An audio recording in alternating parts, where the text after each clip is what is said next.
Welcome back to the GTN Show. We are still buzzing here at GTN after a weekend of fast and furious racing at the Super League Triathlon Arena Games, which of course I'm going to be sharing with you throughout this show. We've also got a transition challenge, which is inspired by the interesting and different racing format over the weekend. And I'm going to be asking, is this the future of triathlon? Well, we've got all of that plus plenty more, so we better crack on.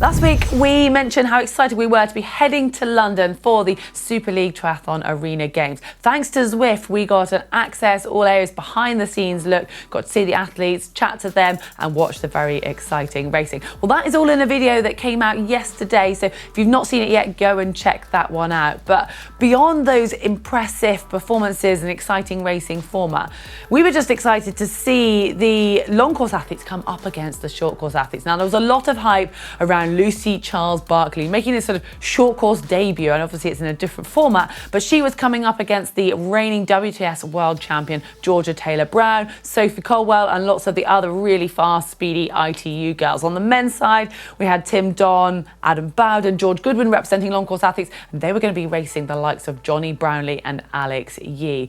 Well, we'll come on to the results and how that turned out in just a moment, but thought it'd be interesting to hear from the athletes on their thoughts on this interesting new racing format. What's the biggest challenge here? I would say it's how aggressive it is. So you have like 3 minutes in between races. You get a 12-minute race, and that gets so aggressive. So it's really about going all out. It's something like in a normal triathlon, Olympic sprintistas, you don't really go up to that level of intensity. So keeping up that intensity is going to be a challenge. Yeah, so I'm actually a complete newbie to Zwift. Like, I don't even have an account or anything like that. So it'll be a bit of fun having my first ever go on Zwift live on telly. But never done a Super League event before. It's all a bit new to me. Kind of racing on the bike in a multi-sport thing. This contraption's all new. Quite looking forward to it.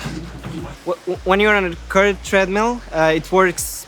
Well, it works in that the higher up you come, the more pressure you can put on the band, so you accelerate.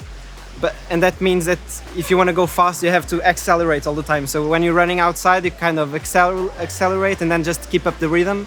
And here you got to keep pushing all the time, so that makes it a little bit harder just to keep up the pace. I think the main challenge for me is just the kind of getting the transitions and the small things right, because I went back and watched the one from Rotterdam, and you can lose 2-3 seconds with a bad transition, and that's hard to catch up over a 200-metre swim. So I think the main worry for me is to get those things right, and hopefully that'll help me again going into the other distances. It's going to be difficult to just kind of think and be able to process the next step and make sure that you get everything nailed, and kind of where you're leaving each bit of hats, goggles, shoes and stuff. So just if I can keep my head cool, then hopefully we'll be all right. I think in long course you can get away with making small mistakes. Like, I take my time through transition because I know I've got a marathon to run at the end of the day. I can make it up on that. So here, every second is going to count. You've got to make sure you're putting your equipment in the box, because you'll get a penalty if you don't do that. Make sure you get the order right, because we're not ever doing swim, bike, run. We're doing all different orders, so there's a lot to think about. So I've just got to make sure my brain stays switched on in this fast-paced event. As you can see, the athletes were dying to race, but also quite excited by this new format. Now, it consisted of 3 rounds of competition with just 2 to 3 minutes between each round of swim, bike and run. However, not a single round was in the order of swim, bike, run. They were all jumbled up, and as a result, the transitions were very different to what the athletes would normally know. So this is quite a spiced up version of traditional triathlon. And whilst we're there, Mark got the chance to catch up with the CEO and co-founder of Super League Triathlon, Michael Dulles, to find out a little bit of where this idea and this concept actually came from for the Arena Games. We're delighted to be joined by Michael, the CEO of Super League. And well, this is your brainchild, but did you ever expect to be putting it on in an arena like this? Well, no, but very excited about it. This venue is fantastic. It's so beautiful. I'm so excited about it. No, but of course we hadn't planned it. Right? Triathlon is an outdoor sport, as you well know, and the whole concept of Super League was driven by reshaping triathlon, but still considering it as an outdoor sport. Although the idea of the arena games came up before the COVID. Actually, I was inspired by Zwift and the UCI saying, okay, we're going to bring esports to cycling, right? I heard them talk about it in Glasgow in 2019. I said, oh, well, I want to do that, right? But obviously, let's do that later. And now with COVID, it's been fast-tracked, and now we're here, so it's fantastic. And on that, is it here to stay, or is this just a COVID thing?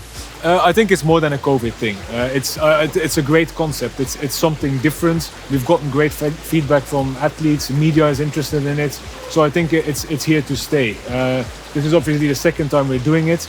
We'll go to Rotterdam in a few weeks, and I think for 2022 we want to remodel it and see whether we can make a nice series out of it. It will exist separately from the championship series because they're different products, arguably catering for a different set of athletes. But yeah, here to stay. Brilliant.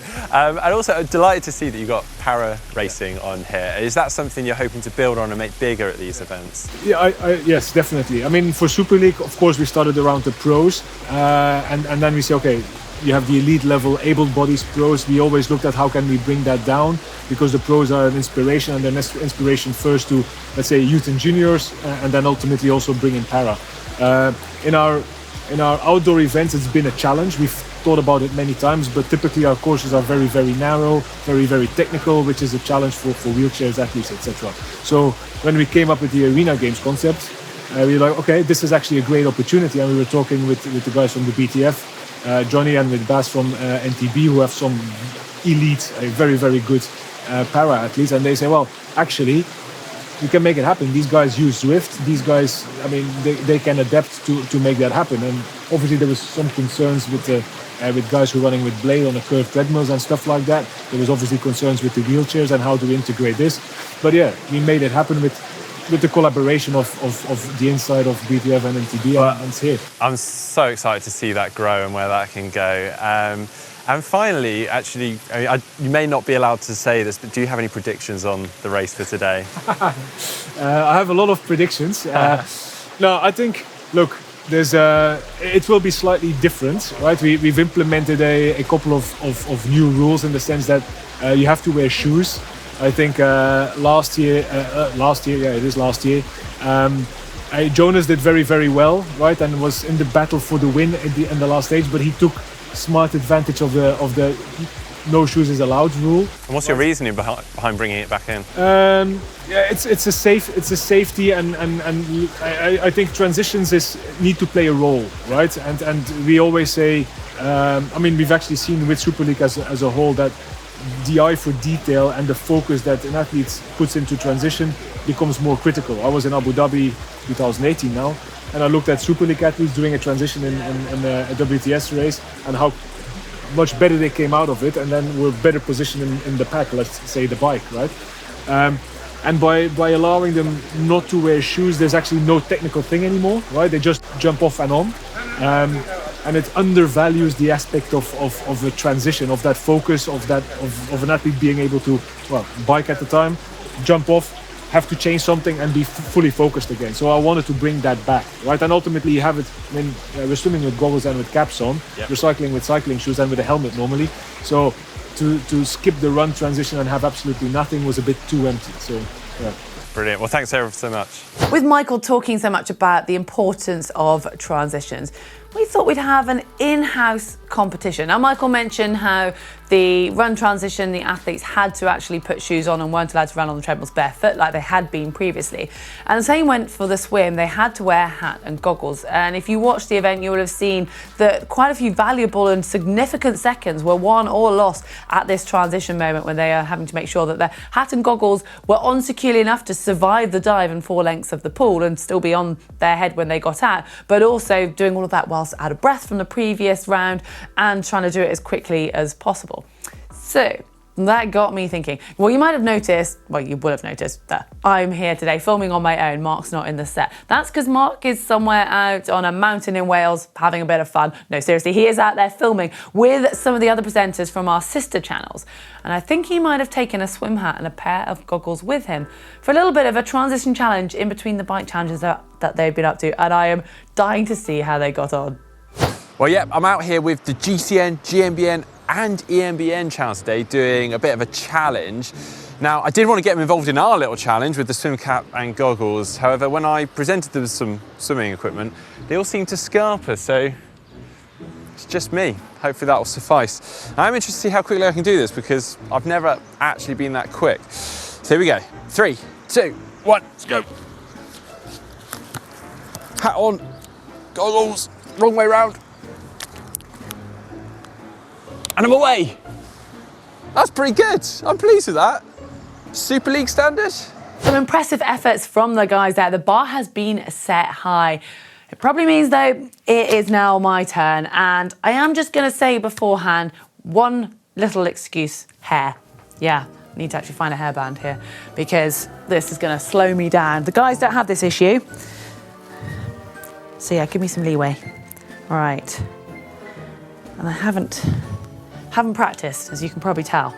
Okay, I think it's going to be, I'm going to have to get everything ready. Not that I'm competitive here at all. Goggles laid out, so I reckon, oh, that way around probably, and hat. Right, I'm not sure when the clock actually starts here. I guess when I touch my cap. Okay, right, 3, 2, 1, here we go. Oh my goodness. Diving in. Was that quick? Felt it. Whew. All right. Okay, that was all a bit of fun, but now back to the serious stuff, the racing and the results. Well, the women's event ended up being a battle between 3 of them. It was Lucy Charles-Barclay, as maybe expected, Sophie Caldwell, who was one that was in the predictions, but then more of a dark horse, it was Beth Potter. And Beth Potter actually won the first of these 3 races.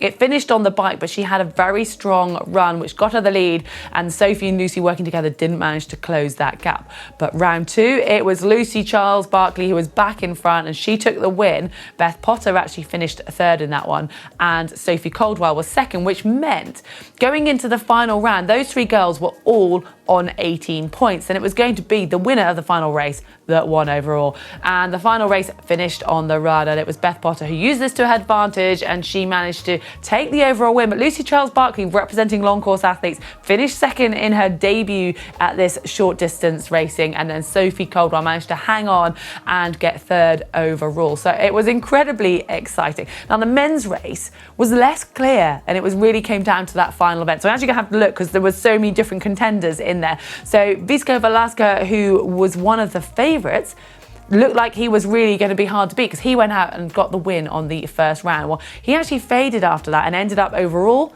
finishing 5th. But it was Martin van Riel who was consistent across the board. He was 2nd in the first round, getting 9 points. He won the 2nd round and he was 3rd in the final round, which gave him the overall win by 3 points, a significant amount. But it was Justus Neuschlag who came back with a really strong finish. He won the final round, meant he was 2nd overall. And then it was a battle between the Brits, between Alex Yee and Johnny Brownlee. And they actually finished on equal points overall, but if there was a draw, it was said that the winner of the final event or the final race would be the overall winner, and Alex did beat Johnny in that final 3rd race, so he came out just on the podium overall. But it was some seriously exciting racing, as you could probably tell, and if you want to see more of it, go and check out our video. Before we head on with the rest of the show, I just want to give you a quick update on Fraser. Now, quite a few of you have been kindly asking what Fraser's up to, where he is, having not seen him in any videos recently. Well, you don't need to worry, Fraser is still very much here and part of the GTN team, but for the time being, he's going to be working behind the scenes, just helping us to continue to make some great content for you guys. On to the rest of Tri news now, and with it being Olympic year, there's getting a little bit of tension amongst some of the teams as qualification comes to a close or selections are made and put forward to the Olympic Committee. Well, within New Zealand, there's been a little bit of an upset when it comes to team selection. So 2 men, 2 women were put forward to actually represent the country, and there was 48 hours allowed for appeal. And I think both of those have been appealed by athletes who haven't made it. But the most notable one is on the men's side. Now, Hayden Wild qualified outright. I don't think anyone's complaining or putting up a protest about that one. However, there is a bit of a battle, I guess, going on between Taylor Reid and Sam Ward. Now, Taylor Reid on the Olympic qualifying list is ranked 56th. However, Sam Ward is ranked ranked 16th. Now that's obviously a huge discrepancy, and it's Taylor Reid who's the one who's been selected. So 40 places lower on the Olympic qualification ranking. Now, just to give you a little bit of a context in this is because, well, we presume it's because Team New Zealand have decided that if they take Taylor Reid, he's got more of an opportunity to help work as a domestique for Hayden Wilde, who potentially is a medal hopeful.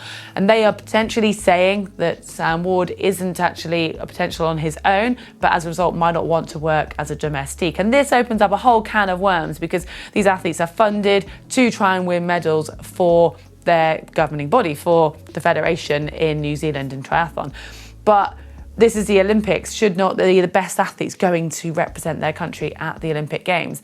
And obviously there is no rule. This is up to the individual criteria of the different countries and how they go about that. But this seems really quite extreme when it comes to the differences, and I'm sure it's not going to be the last we hear of it, but it'll be interesting to see if the appeal is overridden or if anything actually comes out of this. And hopefully, for the athlete's sake more than anything, we won't see too many more cases of this, because I know as an athlete, put yourself in those shoes. If you work that hard and you're ranked 16th on the Olympic ranking and you don't get to go to the Games because an athlete lower than you does, it's going to be a very hard one to swallow. And the Olympic is the pinnacle for the sport of triathlon. So I just really hope that a fair solution is worked out for all the athletes that are getting to go to the Games, and we see as spectators the best performances possible in Tokyo later this summer.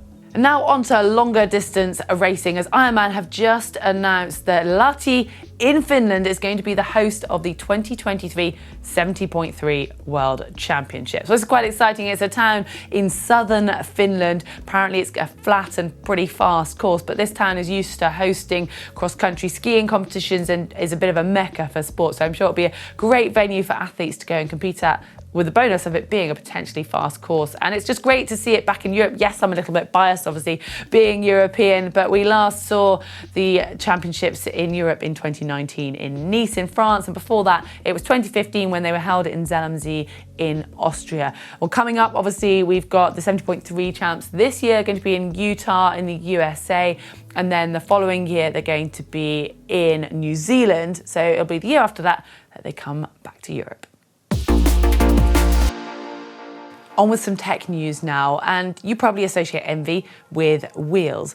Well, they have just released a bike, and apparently this has been 2 years in development, but about 5 years since the idea came about. And they say that having worked with so many other brands and providing wheels and components for them and spending hours and hours in a wind tunnel, they have learned quite a lot along the way on how to make a very good bike. So have decided to venture into this market, and they are making a bike with a huge amount of variety. So it's a custom build, so quite high end, starting at $9,950 up to $12,500 in price point. But this custom fit apparently can come in a total of 742 different fit models. That's not just different colors, that's different fit models. So all of the different frame shapes. So a little example here, they've got a database that has frames from 47 centimeters up to 63 centimeters, all by 1 centimeter increments. They've got 4 different head tubings. The integrated bar and stem comes with 5 widths from 38 to 46 centimeters, the stem from 90 to 130 in 5mm increments, and then there's 2 base geometries, a 73-degree head tube for the race bike, which is built around a brand for 25 to 30mm tires, and then they've got the more relaxed version, the 72-degree head tube for the all-road, more of a sort of gravel-esque bike, and that's for 30 to 35mm tires. And apparently they will take all your measurements, have a speak to you on the phone, talk about your bike you currently have, and then if there's anything about it you do like or you don't like, or work with a professional bike fitter if you've had a chance to do that, and then it'll be built up to match you, apparently with not that many ways to move it from that, because it has been so specific in the design ahead of time. So if you are going to that amount of time and effort and money to have your own bike made, you probably want to have it looking the way you want, and they've got that covered. So they will paint the frame, the forks, the integrated bar and stem, and the seat mast to your choice of from a deep menu of colours and styles. And then, this is what I like, they will paint on a little custom mojo to the centre of the bar stroke stem too. So you'd really have to think long and hard about that one, wouldn't you? Because once it's there, you've hopefully got that bike for life if you're investing that much. But it's exciting to see it's coming in an interesting point in the market, but it looks rather nice. Garmin have just announced an update to their Vector 3 power meter pedals with the release of the Garmin Rally series. Now this includes 3 separate pedal bodies for the SBDs for road, SBD for off-road, and the Look Keo pedals, which they did previously already. Now apparently these are going to be a spindle that will fit into multiple pedal platforms that you can then choose from. And the good news is, if you've already got the Garmin Vector 3 pedals and you want this to take advantage of this upgrade, well, they say that you're able to use this pedal portability and actually switch between all of those 3 pedal types that we've already mentioned. Well, aside from the fast and furious racing at the Arena Games, there were 2 big longer distance events in the Southern Hemisphere, the Ironman New Zealand and 70.3 Geelong. So these will have given the selectors of the Collins Cup quite a lot to think about. Now, the athletes would have been racing to improve their PTO world ranking, giving them a chance to get selected for the internationals team, which is captained by Lisa Bentley and Craig Alexander. Now, they will have automatic selections for the top 3 athletes, but then there is a wild card which can be picked by the selectors. They have certainly been keeping their eye on the overall performances, whilst the athletes are hoping to get an automatic qualification from their results alone. Well, all eyes were on Braden Currie, who had an incredible performance to get his 2nd title at Ironman New Zealand. It was a joint work on the bike for himself, Mike Phillips and Kyle Smith, but it was the run that Braden Currie really put the pedal down. He ran a 2-hour 40 marathon to win in a time of 7:57:13, over 9 minutes ahead of Mike Phillips in 2nd, and it was Kyle Smith who finished 3rd. Well, on the women's race, it was similar domination from Hannah Wells. Now, she did have a deficit after the swim to Rebecca Clark, but an incredibly strong bike and run gave her a winning time of 9:01:50, and that was just under 14 minutes quicker than 2nd place Rebecca Clark, and Emily McNaughton was 3rd. And then on to 70.3 Geelong in Australia, and it was the run leg here that basically sealed the podium for the winners. It was Steve McKenna, who'd on the men's side, who'd been working his way up through the field, came out of the swim 5th. He was 4th after the bike, but very close, and then an impressive 1-hour 10-minute half marathon gave him the win over Tim Reed in 2nd, and it was Trent Thorpe who finished 3rd. A very close race between Tim and Trent at the end for 2nd and 3rd. Well, on the women's side, it was Ellie Salthouse, who's been having a few battles with Amelia Watkinson recently, and she set out as she meant to go on. It was a battle between her and Grace Steck out of the water, but then Ellie put in an incredibly strong bike leg and had the fastest run of the day with a 1-hour 19 half marathon to actually come 5 minutes ahead of Amelia Watkinson, who was 2nd, and it was Grace Steck who had to settle for 3rd. All right, guys, it's time to look at your photos, and you guys have really stepped it up recently, so we've got a great selection to share today. This first one from Julian is his BMC time machine. He is in Oakland, California, San Francisco Bay. Oh, beautiful sunset over San Francisco and the Golden Gate. Well, you really have to zoom in to see the Golden Gate, but it is certainly golden. I love the fact you've got your bike stand with you. I don't know if this is just outside your house or you've put it there especially for the photo for us. Well, whatever the reason, we are grateful for the picture, so thank you. Now, this one has been sent in, well, these selection of photos have been sent in from Lisa in Essex in England, and she has said, this is the ways in which HTC, which is Havering, by the looks of their kit, Havering Triathlon Club, I'm guessing, have kept members engaged via virtual challenges, Zwift, and Meet the Athlete, Pro Athlete articles that we have done during Run Lockdown. We'll take a look at these. It looks like those guys have certainly had a bit of fun. We can see various interesting challenges. There's a bit of a plank going on there, some good indoor training, and just, well, some lovely socially distanced swimming as well. So that must have been at a point in lockdown where we could get in the water, and we can get back in the water again now, which is great. Well, lovely selection, and great that you guys have survived lockdown, and hopefully you are going to be back out and racing very soon. Next, we have Bart, and this is the bikes. It's his Sensor Umbria for him and Orbea for his son. This is brilliant. So Bart is in the Netherlands and the Limburg province, and he says, my 7-year-old son wants to be a triathlete and wanted to do hill training. So we went to the only part of Holland with some hills. I didn't even know you guys had hills, so that's impressive dedication. He says so proud of him. Well, so you should be. That's impressive effort. I love that. Next up, we have photos sent in from Argo. And this is his road bike, which he says is secondhand. He's in Tallinn, Estonia. And he said that basically he went on the Shimano challenge, a Strava challenge that was called the Shimano Happy 100. And it's basically got him hooked to riding. He's gone on, found out different routes. Now, he does say, though, that he has a Campagnolo group set, even though it was a Shimano challenge. Well, I don't think they're going to hold that against you. But he said for the actual challenge itself, he woke up at 5 a.m, was on the road by 5:30, with frost on the road and the trees and a full moon in the sky, sunrise around the corner. What a pleasure. The photos I shared don't do justice. It's way more beautiful in real life. Well, it looks pretty beautiful in the photos as it is. So I imagine you had a wonderful day. And that's an impressive looking Strava Mac. I love that. All right, and our final one for today, which caught my eye because it is from Finland. And obviously with the 70.3 World Champs coming to Finland, I know not for another 2 years, but still, it's quite exciting to see that we've got triathlon fans and triathlon participants in that country already ready to go. This is from Vincent. He says, hey GTN, my friend Mark Potts and I got inspired by trail and ultra runner Ricky Gates, who ran every single street in San Francisco. So we're both Dutch, living in Finland, and decided to run every single street of Helsinki in 2021. And then he says in quotation marks, keeps us off the streets, so to speak. I like your humour there. Well, the distance of all these streets is around 1,300 kilometres, but we need to run certain streets twice for dead ends, for example. So we're estimating it's going to be around 1,700 kilometres for this challenge.